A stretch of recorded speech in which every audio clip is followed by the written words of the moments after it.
कि अगर सब्जेक्ट ये काम करता है तो ये एक्टिव हुआ, और कि अगर डू होगा, डज होगा, डिड होगा, तो क्या हम पैसिव बनाने जा रहे हैं। ठीक है, अब देखिए सबसे पहले तीन, जब सी हमारा ऑब्जेक्ट में जाएगा,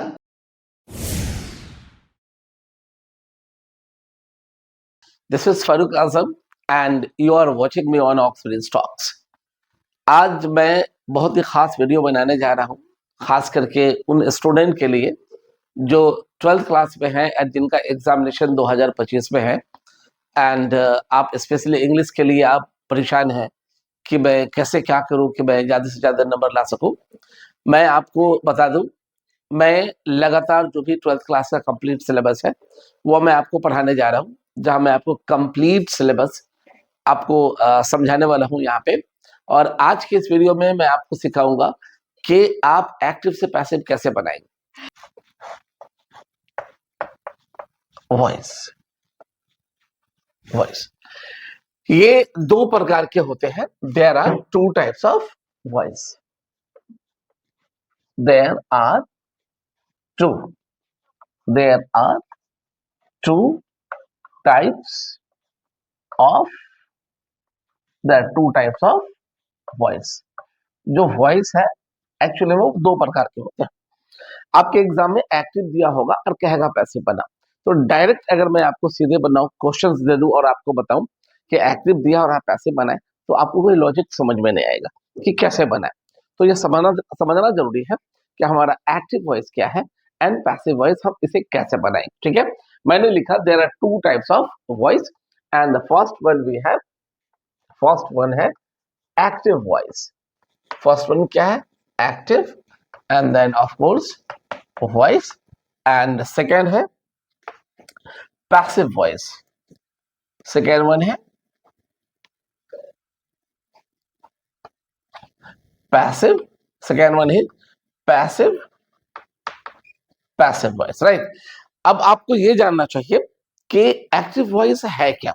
ठीक है, तो एक्टिव वॉइस पे मैं आपको बता दूं पहले कि एक्टिव वॉइस क्या है। Number one, active voice. Active voice, active voice ये क्या है? ठीक है, when a subject, when a subject does something, when a subject does something in a when a when a subject does something himself, something himself, okay, so active क्या है? When a subject does something himself is called active voice. Active is called active voice. ये definition से ही clear है। जैसे कि आप जानते हैं, जब कोई हम सेंटेंस बनाते हैं तो हमारे पास क्या होता है? सब्जेक्ट होता है, वर्ब होता है, ऑब्जेक्ट होता है। ये बेसिक्स फार्मूला है जहां से आप एक्टिव से पैसिव में किसी भी हिंदी को आप अंग्रेजी में ट्रांसलेट करते हैं, उसका जो बेसिक्स फार्मूला है सब्जेक्ट, वर्ब एंड ऑब्जेक्ट। तो आप देखेंगे कि एक्टिव में सब्जेक्ट काम करता है तो काम का असर कहां होता है? ऑब्जेक्ट पे। और पैसिव में सब्जेक्ट काम नहीं करता है, इस पे कोई और काम करता है, मतलब वर्ब का असर पैसिव में वापस आता है। मैं एक एग्जांपल से समझाता हूं पहले। तो मैंने लिखा active voice, when a subject does something himself is called active voice. मतलब जब कोई सब्जेक्ट कुछ खुद करता है, राइट, सब्जेक्ट करने वाला होता है, उसे हम एक्टिव वॉइस कहते हैं। एक एग्जांपल लेते हैं, मैं यहाँ पे एक एग्जांपल लिखता हूं कि मोहन, मैं एक एग्जांपल लेता हूं, Mohan it's a mango. Mohan it's a mango, ठीक है। क्या है? मोहन इट्स अ मैंगो, मतलब मोहन आम खाता है। अब देखिए ये है हमारा सब्जेक्ट, ठीक है, और ये खाने का काम कौन करता है, मोहन करता है। तो एक्टिव का यही पहचान है कि अगर सब्जेक्ट ये काम करता है तो ये एक्टिव हुआ, और एक्टिव में वर्ब का असर किस पे जाता है, ऑब्जेक्ट पे जाता है। हर हाल हर बार हर हाल में जब भी वर्ब का असर ऑब्जेक्ट पे जाएगा, डायरेक्ट जाएगा, तो वो एक्टिव होगा, ठीक है। और यही असर में वापस सब्जेक्ट पे आएगा तो पैसिव होगा, जो हम आगे देखते हैं, ठीक है। तो देखो आप देख सकते हैं, when a subject does something himself in is called active voice. An example है Mohan it's a mango, Mohan आम खाता है। जानकारी रखिए एक चीज और, अपने पास जो वर्ब है ना वो तीन है। एक डू जो करने वाला है, एक बी जो होने वाला है, और एक हैव जो रखने वाला है। तो एक्चुअली एक्टिव से पैसिव जो है उस वर्ब का बनाते हैं जो हमारा हमारा स्पेशली डू वाला है। और उस डू वाले में भी दो है, एक ट्रांजिटिव है, दूसरा इंट्रांजिटिव है। तो एक्टिव वॉइस उसी एक्टिव से पैसिव उसी का बनेगा जो ट्रांजिटिव होगा, मतलब जिस वर्ब का ऑब्जेक्ट पे डायरेक्ट असर होगा। तो अच्छी बात आपके एग्जाम के लिए ये है कि वो ऐसा क्वेश्चन पूछेगा ही नहीं जिसका पैसिव नहीं बने, वो सवाल ही ऐसा होगा जो एक्टिव से पैसिव बनेगा। तो इस बात पे डिस्कस करने से कोई फायदा नहीं है, ठीक है। मैं अब आपको बताता हूं कि हमारा पैसिव वॉइस कौन है। Passive voice, when on the subject something is done by someone else is called passive voice। मतलब ये कि पैसिव वॉइस का मतलब है, आप देख सकते हैं कि जब सब्जेक्ट पे कुछ किया जाता है किसी और के द्वारा तो उसे हम पैसिव वॉइस कहते हैं। मतलब कि पैसिव वॉइस में जो सब्जेक्ट है वो करने वाला नहीं है, उसी सब्जेक्ट पे सेंटेंस में दिए गए वर्ब का असर वापस आ रहा है। मतलब कि सब्जेक्ट पे कोई और काम करेगा। मैं एक एग्जांपल से समझाता हूं। मुझे अंग्रेजी पढ़ाया गया है, मैं एक एग्जांपल लिखता हूं। मुझे अंग्रेजी पढ़ाया गया है, राइट। मैं हिंदी लिख देता हूं, मुझे मुझे अंग्रेजी मुझे अंग्रेजी पढ़ाया पढ़ाया गया है। क्या है सेंटेंस, कि मुझे अंग्रेजी पढ़ाया गया है। अब देखिए इस सेंटेंस को जब आप देखेंगे तो इसका सब्जेक्ट कौन है, मैं। अब आप चेक करिए, अंग्रेजी पढ़ाने का काम मैंने किसी पे किया है या किसी ने मुझ पे किया है। तो आप देखेंगे मुझे अंग्रेजी पढ़ाया गया है मतलब किसी ने मुझे पढ़ाया, मतलब के वर्ब का असर सब्जेक्ट पे वापस है। इसी सेंस को हम पैसिव वॉइस कहते हैं। अगर हम इसे ट्रांसलेट करेंगे तो लिखेंगे आई हैव। मैंने अभी आपको नहीं बताया है कि ये बनेगा कैसे। एक्चुअली हम सिर्फ अब तक के वीडियो में मैं आपको ये समझा रहा हूं कि हमारा एक्टिव वॉइस क्या है एंड पैसिव वॉइस क्या है, ठीक है। तो I have been taught I have been taught English, मतलब ये हुआ कि मुझे अंग्रेजी पढ़ाया गया। इस तरह से ये स्पष्ट हो गया कि वॉइस जो है वो दो प्रकार के होते हैं, एक है एक्टिव वॉइस और दूसरा है पैसिव वॉइस। एक्टिव वॉइस में सब्जेक्ट खुद काम करता है एंड पैसिव वॉइस में सब्जेक्ट पे कोई और काम करता है। मैं बात कर रहा था कि एक्टिव से जब हम पैसिव बनाएंगे तो तीन रूल है जिसे हर हाल में फॉलो करेंगे, और अगर ये तीन रूल आपको याद है 500% एक भी एक्टिव में आपको प्रॉब्लम नहीं होने वाला है। आप बड़ी ही आसानी से एक्टिव को पैसिव आप बना सकते हैं। एंड रूल आप बोर्ड पे देख सकते हैं। मैंने लिखा है कि एक्टिव वॉइस दिया हुआ है और हम इसे पैसिव में बनाने जा रहे हैं। क्या करने जा रहे हैं, पैसिव में हम बनाने जा रहे हैं। आप बस इसे समझिए, एक भी एक्टिव से पैसिव बनाने में आपको दिक्कत होने वाला नहीं है, ठीक है। तो मान लेते हैं कि ये एक्टिव दिया हुआ है, ठीक है, और इसे हम पैसिव बनाएंगे। अगर मैं कोई एक सेंटेंस यहां पे लिख दूं और इस एक को हम पैसिव करेंगे तो एक सेंटेंस में सिर्फ वर्ब के एक फॉर्म होंगे, राइट। इसलिए मैंने क्या किया, यहाँ पे कोई सेंटेंस नहीं लिखा हूं और मैंने क्या किया है कि एक फॉर्मूला लिखा हो, सब्जेक्ट वर्ब प्लस ऑब्जेक्ट। चाहे हिंदी का कोई भी सेंटेंस होगा उसे हम जब ट्रांसलेट करेंगे तो हमारा एक ही फॉर्मूला काम करेगा। फॉर्मूला क्या है? Subject, verb and plus object. तो अगर मैं कोई सेंटेंस लिखता हूं, तो अगर वो सेंटेंस में लिखता हूं तो सिर्फ एक सेंटेंस में लिख सकता हूं और उस एक सेंटेंस में एक वर्ब आएगा। तो मैं चाह रहा हूं कि आपको एंटायर एक्टिव को पैसिव से 3 रूल से बनाना सिखा दो। कोई भी वर्ब का फॉर्म हो, फर्क नहीं पड़ता है। तो रूल नंबर 1 क्या कह रहा है वो आप देख सकते हैं।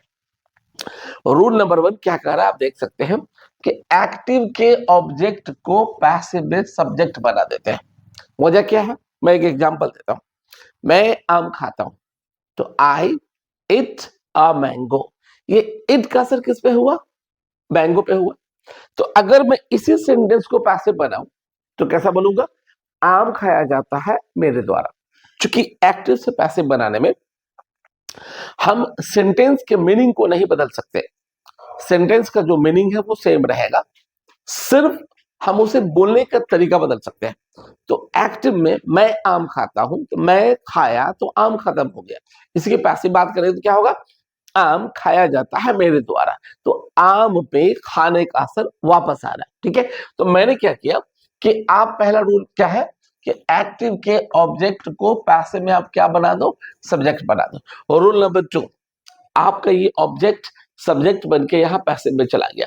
और रूल नंबर 2, अब हमारे पास नॉर्मल जो फॉर्मूला होता है वो क्या होता है? Subject plus verb plus object. हमारे पास क्या आ गया? सब्जेक्ट आ गया। अब क्या चाहिए हमें? वर्ब चाहिए। लेकिन वर्ब के फॉर्म के हिसाब से एक्टिव में या तो हेल्पिंग वर्ब होगा या नहीं होगा। ठीक है, तो वर्ब के फॉर्म के हिसाब से हेल्पिंग वर्ब होगा या नहीं होगा, तो हमें देखना पड़ेगा कि एक्टिव में हेल्पिंग वर्ब है या नहीं है। तो रूल नंबर 2 क्या कर रहा है कि अगर एक्टिव में हेल्पिंग वर्ब होगा तो पैसिव में भी रहेगा। मतलब कि सबसे पहले आप ऑब्जेक्ट को सब्जेक्ट बना दीजिए, बगैर कुछ टेंशन लिए। पहला काम हम ऑब्जेक्ट को सब्जेक्ट बना दें। ठीक है, उसके बाद हम चेक करेंगे दिए गए वर्ब के पास अगर हेल्पिंग वर्ब है तो उसे हम लेकर आएंगे। ठीक है, हेल्पिंग वर्ब होगा तो पैसिव में रहेगा। अब सवाल आता है कि क्या हेल्पिंग वर्ब अगर प्रेजेंट में है तो पैसिव में पास्ट होगा? नहीं, आप याद रखें, हम सेंटेंस को बदल रहे हैं, उसके टेंस को नहीं बदल रहे हैं। तो अगर वो प्रेजेंट फॉर्म है तो पैसिव में भी प्रेजेंट फॉर्म ही रहेगा। अगर वो पास्ट फॉर्म है तो पैसिव में भी वो पास्ट फॉर्म ही रहेगा। ठीक है, तो अगर एक्टिव में हेल्पिंग वर्ब होगा तो हम इसे लेकर आ जाएंगे। ठीक है, अब सवाल आता है कि अगर डू होगा, डज होगा, डिड होगा तो क्या करेंगे? तो मैं आपको बताऊं, डू डज डिड ये उधार लिया गया है क्या और नहीं की वजह से। तो अगर सेंटेंस में डू होगा, डज होगा, डिड होगा तो इसे नहीं ले जाएंगे। और क्यों नहीं ले जाएंगे मैं आपको अभी समझाने वाला हूं। ठीक है, देखिए, तो जब हमने रूल नंबर 1 हो गया कि ऑब्जेक्ट को सब्जेक्ट बना दो, अगर हेल्पिंग वर्ब है तो लेकर आ जाओ। रूल नंबर 3 बोलता है कि एक्टिव के वर्ब के फॉर्म को देखिए। मतलब आप डायरेक्ट वर्ब को नहीं लाए, क्या करें? पहले वर्ब के फॉर्म को आप देखिए। तो जब वर्ब का फॉर्म आप देखेंगे तो ये जो फॉर्म दिख रहा है V1 V5 V2 V3 V4 2 plus V1 या मॉडल प्लस V1, मैं आपको जानकारी के लिए बता दूं, एंटायर इंग्लिश ग्रामर में आपको जो सारा सेंटेंस बनाना है, जो भी लेकर आइए, इस 6 अलग जो 1 2 3 4 5 एंड 6, ये इसके अलावा कोई भी दूसरा और ऑप्शन आपको नहीं दिखेगा। कोई भी दूसरा वर्ब का फॉर्म और नहीं आ सकता है। आप जो भी सेंटेंस पूछेंगे, चाहे वो फर्क नहीं पड़ता है सेंटेंस क्या है, हर हाल में किसी एक में उसे फिट होना पड़ेगा। तो जब आप रोल नंबर 3 के हिसाब से आप देखेंगे कि वर्ब के फॉर्म को देखिए, तो जब आपका फॉर्म V1 V5 होगा तो ठीक ये V1 V5 जो है अपने पैसिव में क्या बन के आएगा? Is am are plus V3। क्या बनेगा? Is am are plus V3। और यही कारण है कि यहाँ V1 V5 में अगर डू या डज होता है तो यहाँ हम लेकर नहीं जाते हैं, क्योंकि एक्टिव में हमारे पास नहीं है और पैसिव में हमारे पास है। तो is am are plus V3, ये अगर V1 V5 होगा तो ये बनेगा। ठीक है, अगर आपको मान लो V2 है तो V2 पैसिव में क्या बन जाएगा? Was verb plus V3। एकदम सिर्फ आपको वर्ब पहचानने आना चाहिए। अगर आप वर्ब नहीं पहचान पाते हैं तो दिक्कत है। तो आपको वर्ब पहचानना चाहिए और उसके अलावा आपका ये कंप्लीट सिस्टम, ये जो रूल है ना, एंटायर एक्टिव को पैसिव बना देगा, है ना। तो V2 दिखेगा तो हम क्या करेंगे, वाज में प्लस V3 बना देंगे। अगर एक्टिव में हमारा V3 होगा तो हम क्या करेंगे, इस V3 के जगह में बीइंग प्लस V3 लिखेंगे। अगर V4 होगा तो हम क्या करेंगे, बीइंग प्लस V3 बना देंगे। मतलब कि ये जो वर्ब है, इस वर्ब को जब हम पैसिव में लाएंगे तो वहां पे हमारा ये रूप आ जाएगा। ठीक है, यही मेन पैसिव में आपको काम करना है, जिसे समझना है। ठीक है, तो जब अगर 2 + V1 है, क्या होता है, अब सवाल आएगा कि वर्ब को तो 5 ही फॉर्म होते हैं, V1 से लेकर V5, V2, V3, V4, ये हो गया। फिर ये क्या है, ये क्या है, मैं आपको जानकारी के लिए बताऊं कि वर्ब 3 है, एक डू वाला, एक बी वाला और एक हैव वाला। डू वाला करने की जानकारी देता है, बी वाला हमें ये बताता है मैं कौन हूँ, कहाँ हूँ, कैसा हूँ, मतलब सब्जेक्ट कौन है, कहाँ है, कैसा है, और हैव वाला बताता है मेरे पास क्या है। तो कुछ ऐसे सेंटेंस होते हैं जहां पे डायरेक्ट वर्ब जो है वो हमारा एक्शन वाला नहीं होता है। जो मेन वर्ब है, जो टेंस की जानकारी देता है, वो हमारा पोजिशन वाला हो सकता है या पोजिशन वाला हो सकता है, जो ये बताएगा मैं कौन हूँ या जो ये बताएगा मेरे पास क्या है। तो ऐसे केस में क्या होता है, दूसरा एक वर्ब आता है जो इन्फिनिटिव फॉर्म होता है 2 + V1 का। तो मैं आपको एग्जांपल से समझाने वाला हूं। अभी तो बस हम लोग थ्योरी बात कर रहे हैं कि 3 रूल है जिसे फॉलो करना है। एक्टिव से पैसिव बनाएंगे, ये 3 रूल को हम फॉलो करेंगे, राइट। मैं फिर आपको एग्जांपल एक एक जो हमारे 6 अलग अलग जो वर्ब दिख रहे हैं यहाँ पे, एक एक का मैं आपको एग्जाम्पल देकर समझाने वाला हूं। ठीक है, आप बने रहे, इसे देखें। मैं यकीन के साथ कह सकता हूं, अगर आप इसे देखते हैं 500% गारंटी से किसी भी एक्टिव को आप पैसिव बना सकते हैं और अपने 12th क्लास में मैक्सिमम नंबर ला सकते हैं।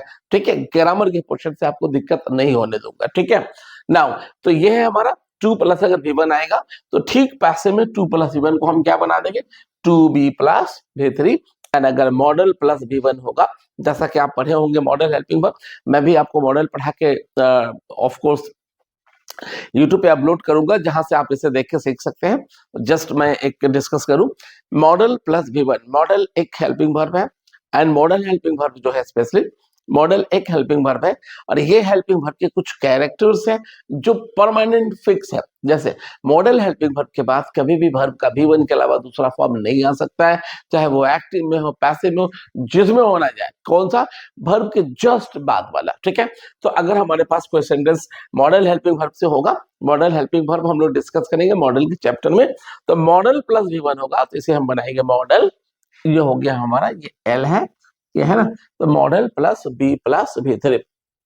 अगर आप इस 3 रूल को याद कर लेते हैं, मैं रिपीट करूं, एक्टिव से पैसिव बनाएंगे तो रूल नंबर 1 है, एक्टिव के ऑब्जेक्ट को, मान लो ये ऑब्जेक्ट है, इसे हम पैसिव में सब्जेक्ट बना देंगे। और रूल नंबर 2 कहता है अगर एक्टिव में हेल्पिंग वर्ब होगा तो पैसिव में भी रहेगा। तो होगा कौन सा होगा, जो उधार वाला है, राइट, उसे हम नहीं ले जा सकते। कारण देखिए, V1 V5 के पास अगर डू डज है तो क्या हम इसे ले जा सकते हैं, यहाँ लाने की जरूरत नहीं है क्योंकि इस MR पहले से है। अगर हमारा V2 है तो क्या हम इसके हेल्पिंग वर्ब को ले जाएंगे, डू डज होगा तो नहीं ले जाएंगे, क्योंकि डू और डज क्या और नहीं की वजह से लाते हैं, जबकि पैसिव में V2 के पास वाज वेयर पहले से है। ठीक है, हाँ, लेकिन इसके हेल्पिंग वर्ब को क्या करेंगे, ले जाएंगे। आप देख सकते हैं यहाँ पे इसके पास हेल्पिंग वर्ब नहीं है, इसके हेल्पिंग वर्ब को क्या करेंगे, ले जाएंगे। यहाँ दोनों के हेल्पिंग वर्ब को क्या करेंगे, ऑफ कोर्स ले जाएंगे। ठीक है, तो मैं उम्मीद करता हूं कि आप ये समझ गए होंगे। आप इसे लिख सकते हैं, आप देख सकते हैं, और अगर समझने में दिक्कत होता है तो आप मुझे पूछिए, आप मेरे नंबर पे मुझे फोन कीजिए, मुझे व्हाट्सएप कीजिए, मैं आपको सिखाने की कोशिश करूंगा और आप ज्यादा से ज्यादा नंबर ला सके। ठीक है, ठीक है, मान लो एक सेंटेंस लिखा हुआ है कि आई, ठीक है, आई एट अ मैंगो, ये एक सेंटेंस दिया हुआ है, आई ईट अ मैंगो। आप इसी का पैसे बनाने जा रहे हैं, तो आप पहले चेक कर लीजिए, ये क्या है, हमारा सब्जेक्ट है, ये क्या है, आप पहले चेक कर लीजिए, ये क्या है, सब्जेक्ट है, ये क्या है, वर्ब का V1 है, और ये क्या है हमारा, ये ऑब्जेक्ट है। अब देखिए रूल नंबर 1 क्या बोलते हैं, रूल नंबर 1 क्या बोलते हैं कि एक्टिव के ऑब्जेक्ट को सब्जेक्ट बना दो। तो एक्टिव का ऑब्जेक्ट कौन है, अ मैंगो, इसे हम सब्जेक्ट बना देंगे। मैं लिख देता हूं, मैंने लिख दिया अ मैंगो, ठीक है, अ मैंगो, राइट। अब रूल नंबर 2 पे जाइए, कह रहा है कि एक्टिव में हेल्पिंग वर्ब अगर है तो पैसिव में रहेगा। आप चेक कीजिए, ये वर्ब है, क्या इस वर्ब के पास हेल्पिंग वर्ब है? तो जवाब आएगा नहीं, इस वर्ब के पास हेल्पिंग वर्ब नहीं है। तो यहां कह रहा है अगर हेल्पिंग वर्ब है तो रहेगा, है, यस, राइट। लेकिन अगर हेल्पिंग वर्ब है ही नहीं तो क्या वो कह रहा है कि आप लेकर आओ? नहीं, ऐसा नहीं हो रहा है। तो अगर हेल्पिंग वर्ब है तो रहेगा, और अगर नहीं है तो फिर इसे कहीं से लाने की जरूरत नहीं है। तो रूल नंबर 2, इसके पास हेल्पिंग वर्ब नहीं है, तो जब जो है नहीं उस पर बात करने की कोई फायदा नहीं। तो हम लोग आगे चलते हैं रूल नंबर 3 पे। रूल नंबर 3 कहता है कि अगर वर्ब V1 V5 होगा तो आप पैसे में क्या करेंगे? इज, एम, आर, तीनों में से जो भी सब्जेक्ट में फिट होगा प्लस V3 करेंगे। देखिए, ये इज, एम, आर तीनों एक ही फैमिली का लोग हैं। अब हमारा इज आएगा एक्टिव में या पैसिव में, या एम आएगा या आर आएगा, ये कौन डिसाइड करेगा? हमारा सब्जेक्ट डिसाइड करेगा। तो यहां क्या था? आई ईट अ मैंगो, ठीक है, मतलब मैंने लिखा आ मैंगो, तो अब ऑब्जेक्ट हमारा सब्जेक्ट बन गया। रूल नंबर 2 के हिसाब से V1 V5 को हम एज एम आर बनाएंगे। तो ये हमारा आम क्या है? आ मैंगो क्या है? सिंगुलर है। तो सब्जेक्ट सिंगुलर होगा तो इज लगाएंगे, एंड सब्जेक्ट प्लूरल होगा तो क्या लगाएंगे? आर लगाएंगे। और अगर ये सब्जेक्ट आई होगा तो हम एम लगाएंगे। तो क्या है? V1 V5 is am are plus V3, तो हमारा अ मैंगो तो इज हो जाएगा, क्योंकि अ मैंगो ये हमारा सिंगुलर है, ये हो जाएगा इज। तो अ मैंगो इज। अब क्या चाहिए? तो इज एम आर में से कोई एक लेना था, तो हमने ले लिया इज, चूंकि ये सिंगुलर है। अब चाहिए हमें V3, तो वर्ब क्या है? ईट, ईट का V3 होगा eaten। तो बन गया अ मैंगो इज eaten। अब बताना पड़ा किसके द्वारा, तो हम लिखेंगे by. A mango is eaten by, ये सब्जेक्ट के जगह पे है। जब ये ऑब्जेक्ट के जगह पे जाएगा तो आई बदल के वो मी हो जाएगा। तो हम क्या लिखेंगे? A mango is eaten by me, मतलब आम खाया जाता है मेरे द्वारा से। आप देख सकते हैं ये 3 रूल इतना बेहतर काम किया, ये एक्टिव को पैसिव बना दिया। अब मैं दूसरा V2 का एग्जांपल लेता हूं, ठीक है, हम लोग दूसरा एग्जांपल लेते हैं। लाइक सी, एक सेंटेंस है कि सी इनवाइटेड, सी इनवाइटेड मी, सी इनवाइटेड मी, मतलब उसने मुझे दावत दिया, ठीक है। अब हम इसका पैसिव बनाएंगे। देखिए, ये सब्जेक्ट है, ये वर्ब है, कौन सा फॉर्म है? V2 है ना। वर्ब के आखिरी में ईडी लगाने से V2 बनता है, अब वर्ब के आखिरी में ईडी लगाने से V3 भी बनता है। लेकिन अंतर यह है कि V2 बगैर हेल्पिंग वर्ब के आता है और V3 हेल्पिंग वर्ब के साथ आता है, जैसे हैज, हैव एंड हैड, ठीक है। तो अब हम इसे बनाएंगे, और ये क्या है? हमारा ऑब्जेक्ट, इसका पैसिव बनाएंगे। रूल नंबर 1 क्या कहता है? ऑब्जेक्ट को पैसिव बना दो, सॉरी, ऑब्जेक्ट को सब्जेक्ट बना दो। तो हमारा ऑब्जेक्ट क्या है? मी, इसे हम सब्जेक्ट बनाएंगे, ठीक है। तो आई जब ऑब्जेक्ट में गया तो यहाँ पे मी हो गया, ठीक है। तो मी जब सब्जेक्ट में आएगा तो क्या होगा? आई होगा। मैं एक कौन क्या बनेगा, मैं इस वीडियो के आखिरी में मैं लिख के देता हूँ, ठीक है। तो ये बनेगा आई, तो मी हमारा सब्जेक्ट बनेगा, तो हम लिख देंगे आई, ठीक है। रूल नंबर 2, हेल्पिंग वर्ब है तो लेकर आओ, इसके पास हेल्पिंग वर्ब है नहीं, तो यहाँ पे कोई टेंशन ही नहीं है। और रूल नंबर 3, वर्ब के फॉर्म को देखते हैं। V2 दिखा, V2 में क्या करेंगे? was, were plus V3।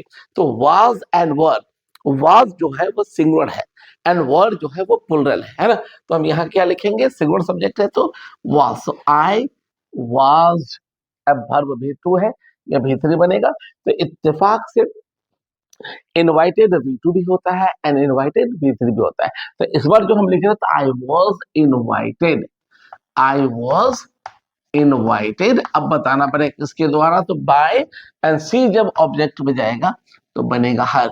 So I was invited by her, मतलब के आप बड़ी ही आसानी से इस 3 रूल को सीखने के बाद, इस 3 रूल को सीखने के बाद किसी भी एक्टिव को पैसे बना सकते हैं, और यहां तक के बनाने की भी जरूरत नहीं होगी। आप सवाल देखेंगे और जवाब दे सकते हैं, क्योंकि फिक्स है वर्ब का कौन सा फॉर्म होगा तो हम क्या करेंगे, ये यहाँ फिक्स है। वर्ब का V1 V5 होगा तो हम क्या करेंगे, V2 होगा तो हम क्या करेंगे, V3 को होगा तो क्या करेंगे। तो आपके पास ऑप्शन दिए रहेंगे। 12th क्लास में आपको बनाने नहीं देता है, क्वेश्चंस दिया हुआ है और नीचे 4 ऑप्शन दिए गए, आपको पता लगाना है कि ऑप्शन कौन सा सही है। तो मैं आपको फिर बताऊं, हेल्पिंग वर्ब जो है हमारा, ठीक है, वो रहेगा नहीं रहेगा ये हमारा सेंटेंस डिसाइड करेगा, है तो रहेगा नहीं तो नहीं रहेगा। तो आप देख के ही डायरेक्ट पकड़ सकते हैं। मैं आगे और एग्जाम्पल से आपको समझाता हूं, आप इसे समझने की कोशिश कीजिए। मैं मैं V3 का एग्जाम्पल लेते हैं। I have I have written I have written a letter. चलिए अब हम लोग पैसिव जा रहे हैं इसका बनाने के लिए, ठीक है। I have written a letter, इसका हम पैसिव बनाने जा रहे हैं, ठीक है। अब देखिए, सबसे पहले 3 चीज ढूंढ लीजिए आप। पहला सब्जेक्ट है, ये वर्ब है एंड ये ऑब्जेक्ट है। अब सीधा 3 रूल को फॉलो कीजिए। देखिए, रूल नंबर 1, ये हमारा एक्टिव है, क्योंकि ये काम करने का काम मैंने खुद से किया है, ठीक है। तो सब्जेक्ट काम करेगा तो एक्टिव होगा। तो रूल नंबर 1 क्या कहता है, एक्टिव का जो ऑब्जेक्ट है पैसिव में से सब्जेक्ट बना दीजिए। तो हमारा ऑब्जेक्ट क्या है, अ लेटर, तो हम यहां लिख देंगे अ लेटर, ये हो गया सब्जेक्ट।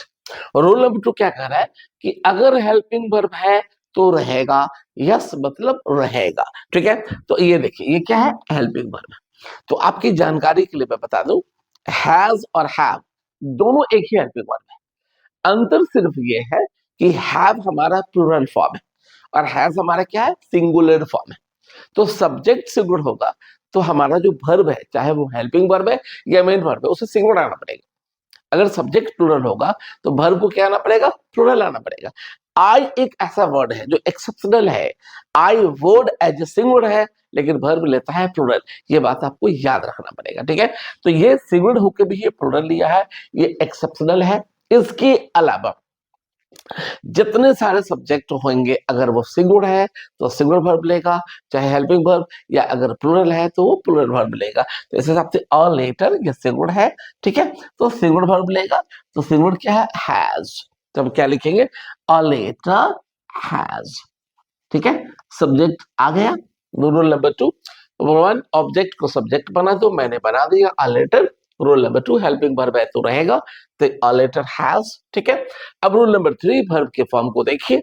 तो वर्ब का कौन सा फॉर्म दिखा, ये रिटन जो है ये वर्ब का V3 फॉर्म है, ये आपको एक्चुअली याद करना पड़ेगा, ठीक है। तो V3 जब पैसिव बनेगा तो ये क्या बन रहा है, बीन प्लस V3। तो हम यहां लिख देंगे a letter has been, been and V3, तो राइट का V3 written, a letter has been written। अब मुझे बताना पड़ेगा किसके द्वारा, तो किसने लिखा है, मैंने लिखा है। तो आई जब ऑब्जेक्ट में जाएगा तो फिर ये बनेगा बाय एंड देन आई बन जाएगा मी, यहां आ जाएगा फुल स्टॉप। इस तरह से क्लियर हो गया।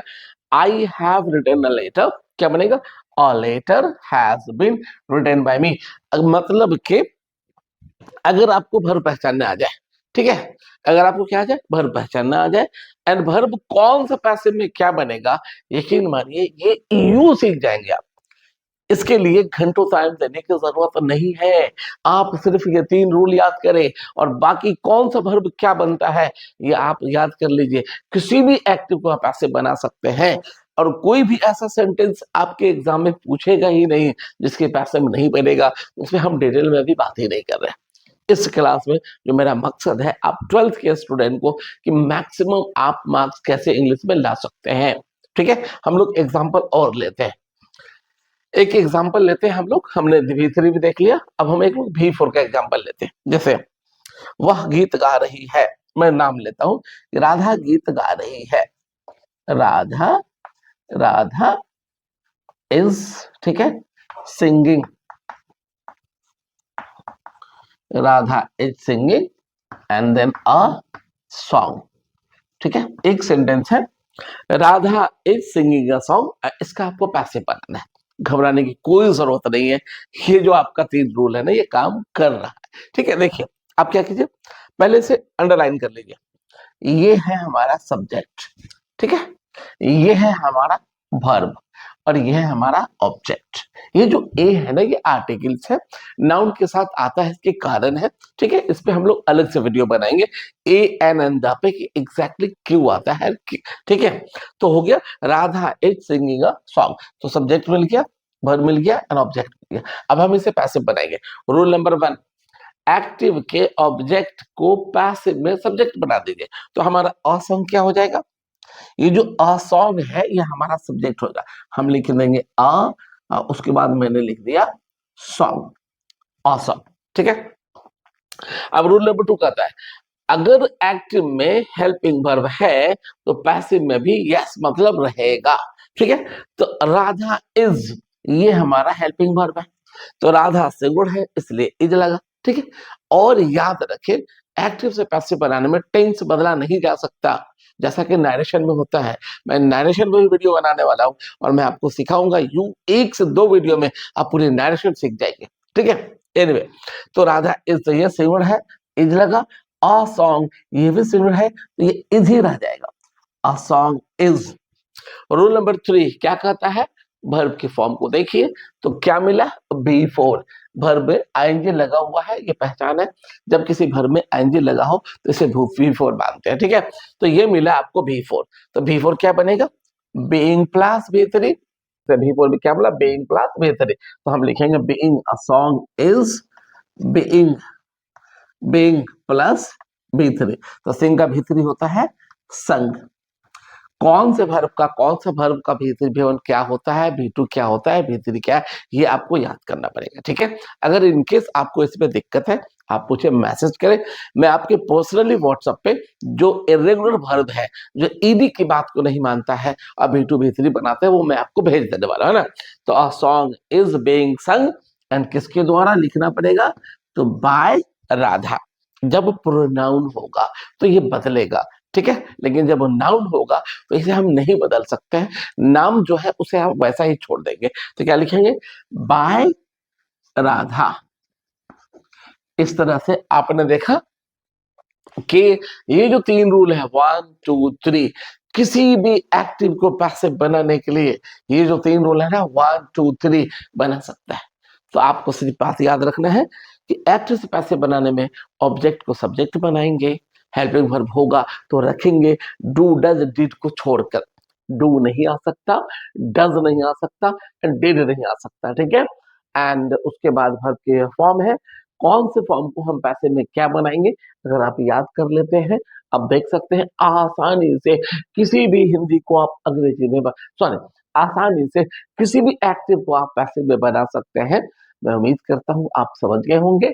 2 और एग्जांपल है, एक है हमारा 2 plus V1 and model plus V1, इस दोनों का भी मैं एग्जांपल आपको समझाता हूँ।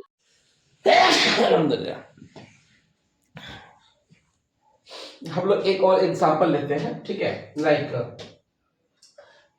Radha, Radha is, Radha is to, Radha is to write, write a letter, write a letter। अपने पास ये एक सेंटेंस आया, ठीक है, इसका हम पैसिव बनाने जा रहे हैं।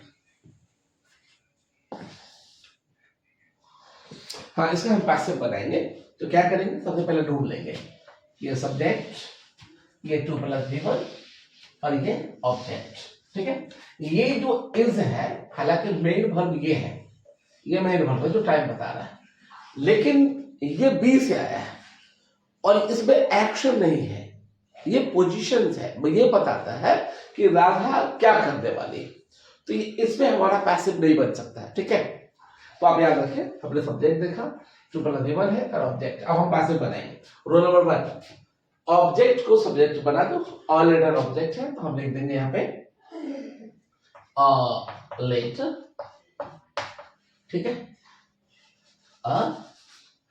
लेटर हमने लिख दिया लेटर। और रूल नंबर 2, हेल्पिंग वर्ब है तो लेकर आओ, ये हेल्पिंग वर्ब है, यस, ये अभी हम इसे एज हेल्पिंग वर्ब मान चल रहे हैं, है ना, हालांकि ये मेन वर्ब है जो हमारा टाइम की जानकारी दे रहा है, लेकिन मान के चलते हैं हमारा ये इज हेल्पिंग वर्ब, तो अ लेटर इज। अब ये 2 प्लस V1, अब यह देख सकते हैं अगर वर्ब हमारा क्या होगा 2 प्लस V1 होगा तो हम क्या करेंगे 2B प्लस V3, तो यहाँ हम लिखेंगे लेटर इज 2, उसके बाद B करेंगे एंड वर्ब को हम क्या बनाएंगे 2B प्लस V3। तो वर्ब क्या है राइट, इसका V3 क्या होगा वो रिटर्न।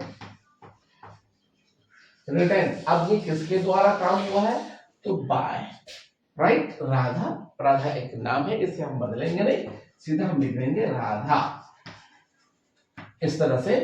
और Radha is to write a letter, क्या बना a letter is to be written by Radha. मतलब कि कोई सेंटेंस आ जाए फर्क नहीं पड़ता है, इस वर्ब में से कोई एक फॉर्म होगा, ठीक है। इस वर्ब में से ये जो वर्ब है इसमें से कोई एक फॉर्म होगा, और अगर होगा तो हम इसे आसानी से बना सकते हैं, ठीक है। मोहन has to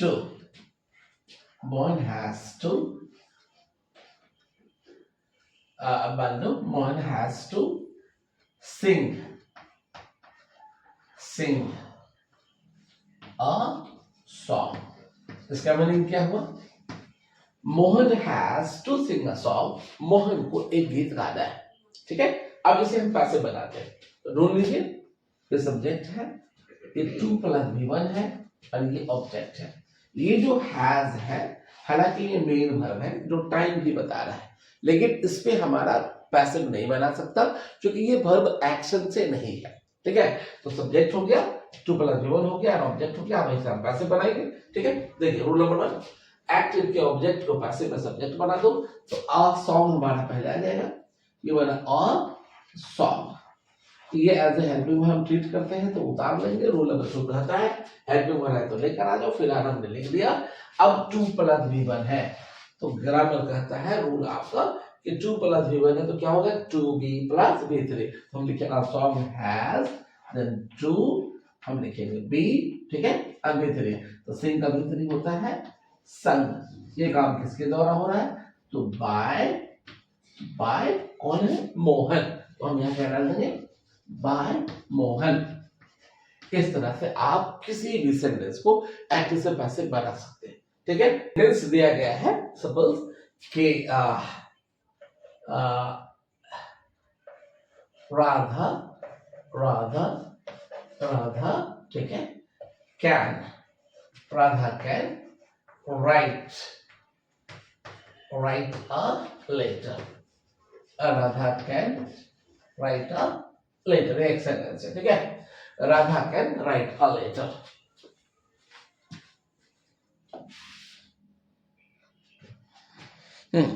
अब इसे हम पैसिव बनाने वाले हैं, कुछ नहीं करना है, ढूंढ लेते हैं ये हमारा सब्जेक्ट हुआ, ठीक है।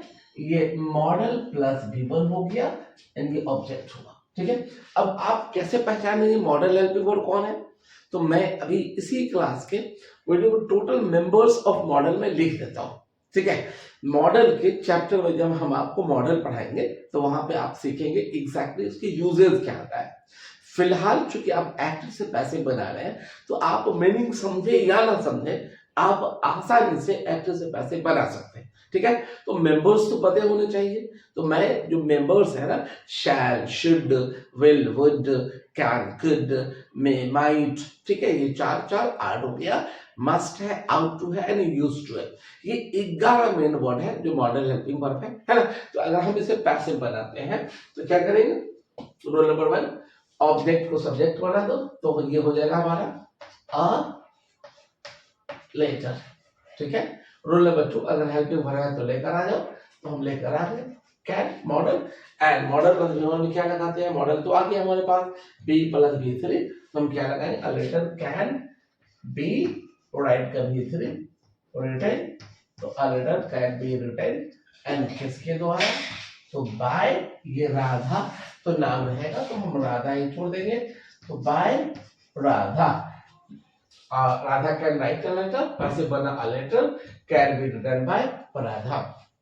इस तरह से मैं उम्मीद करता हूं कि आप 100% इसी एक वीडियो में कंप्लीट एक्टिव को पैसिव बनाना सीख गए होंगे। अगर थोड़ा भी कसर होता है समझने में, आप मुझे व्हाट्सअप कीजिए, ठीक है। मैं आपको फिर से समझाऊंगा, पर्सनली आप मुझे कॉल करें, मैं आपको नॉर्मली जब आप फोन करें ना तो शाम में करें। दिन में मैं पूरी दिन क्लास में होता हूँ। हमारे सुबह 7 से लेकर 7 बजे तक इंग्लिश लैंग्वेज की क्लास स्टार्ट चलता है, जहाँ कंप्लीट ग्रामर की मदद से हम लोग अंग्रेजी बोलना सिखाते हैं, ठीक है। जो हमारा प्रोनाउन है, राइट, वो 7 वर्ड है actually. I, we, you, he, she, they and it, right. तो ये सब्जेक्ट में होगा तो कुछ और होगा, और ठीक जब ये ऑब्जेक्ट में जाएगा तो कुछ और बनेगा। तो सब्जेक्ट में क्या होता है और ऑब्जेक्ट में क्या बनेगा, बेहतर है आप इसे लिख लें, ठीक है। जैसे देखिए, ये है सब्जेक्ट, ठीक है, ये है सब्जेक्ट और ये हो गया ऑब्जेक्ट। तो ये प्रोनाउन कैसे बदलता है आप देख सकते हैं, ठीक है। ये कैसे बदलता है, जो आई है जब ये ऑब्जेक्ट में जाएगा तो ये बन जाएगा मी, ठीक है। जो वी है जब ये ऑब्जेक्ट में जाएगा तो ये बन जाएगा अस, ठीक है। जो यू है ये जब ऑब्जेक्ट में जाएगा तो ये बदलेगा नहीं, ये सेम रहेगा, ठीक है। बचा हमारा थर्ड पर्सन का ही, जब ये ऑब्जेक्ट में जाएगा तो ये बन जाएगा हिम, ठीक है। अगला है सी, एंड जब सी हमारा ऑब्जेक्ट में जाएगा तो ये क्या बनेगा, हर, ठीक है। एंड अगला है दे, राइट, दे अगर ऑब्जेक्ट में जाएगा तो ये क्या बनेगा, देम बनेगा। देम एक नॉन लिविंग के लिए इट है, इट जब ऑब्जेक्ट में जाएगा तो ये सेम रहेगा, इसमें कोई बदलाव नहीं आएगा, ठीक है।